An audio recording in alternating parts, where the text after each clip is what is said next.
এই সেই বটগাছ, যে গাছে ধারালো কিছু দিয়ে কোপ দিলে বা ডাল ভাঙলে বের হয় রক্ত।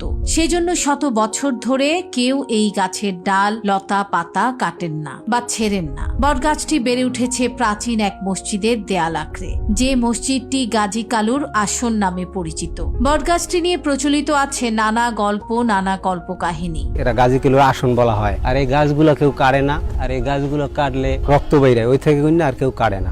মানে ওইটা পাশে খুব দিনই রক্ত বের হয়। এই বটগাছে থাকতো এক অলৌকিক সাপ। সেই সাপকে তুষ্ট করার জন্য এখানে প্রচলন শুরু হয় সিন্নি দেওয়ার। সেই থেকে আজও এই সিন্নি প্রথা চালু আছে। আমি নিজে কয়েকবার আমার সাপ দেখছি, সাপটা ছিল বিরাট সাপ। আর এ জায়গায় সাপ ছিল, আর এই জায়গায় সিন্নি সেলাত না করলে ওরা ক্ষতি করতে, হাঁস মুরগি এবং গরু বছর এগুলোর ক্ষতি করতে। এই জায়গায় মসজিদটি কবে কে নির্মাণ করেছেন তার কোনো প্রমাণ নেই, তবে জনশ্রুতি আছে এই মসজিদের বয়স কয়েক শত।